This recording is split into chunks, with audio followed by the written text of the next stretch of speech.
Putting these markers up is important. You may recognize them, metal historical markers with the outline of the state.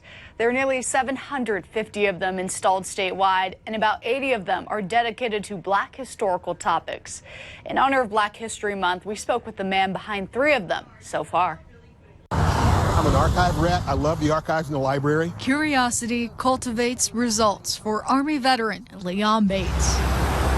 This historical marker at 2140 Boulevard Place started with his work as a Pan-African Studies major. He was a research project when I was at IUPUI. That research started with a simple question. I found a newspaper article about an African-American police officer who died in Indianapolis in 1922 at Ward Sanitarium. So the first thing was to figure out what was Ward Sanitarium. But of course, the building is long gone. It was torn down in 1965-66 when they built the interstate. Curiosity resulted in answers. Dr. Ward was the first African-American to lead a U.S. Army field hospital, first African-American to lead a veterans hospital, first African-American to lead a major hospital in the United States. In a time of segregation, Indy's Ward Sanitarium was the longest-lived Black hospital in central Indiana. So this is how some of your first Black nurses in Indiana got trained. His medical legacy lives on through permanent words, reading Lieutenant Colonel Joseph H. Ward,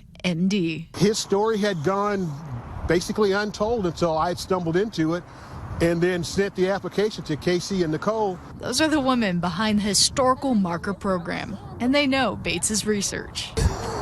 I'm getting pretty notorious with those guys. His advocacy generated not 1, but 3 Black history-related markers in Indiana.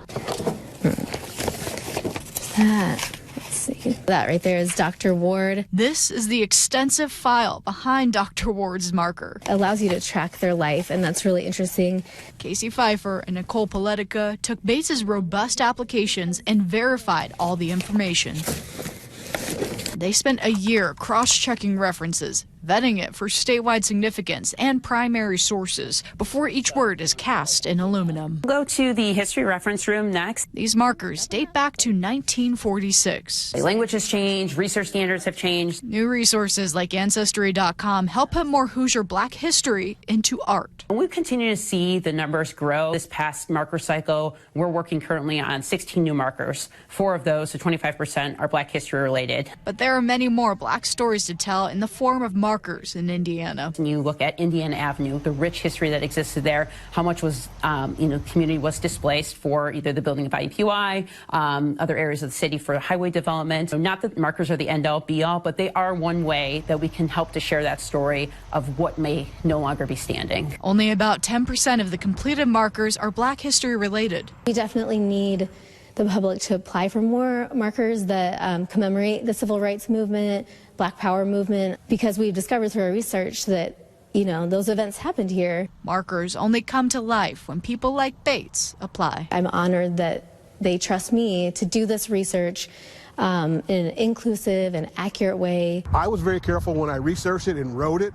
They were very careful when they reviewed my research. Dedicated community members spend hours to bring unknown Black stories to life. There's a lot of time that gets put into it, but it beats going to a bar. Time well spent creating tangible reminders of our past. Reminders that last long after death and demolition in our town. I got a list of a few more I'm going to do. These people need to be recognized. A marker costs $3,300. Bates got at least one of them covered by the American Legion Post 25 in Princeton. Mid-July is the deadline for the next cycle of historical marker applications. They start accepting applications in April. The board approves applications in September. And then the team of 5 pulls more documents.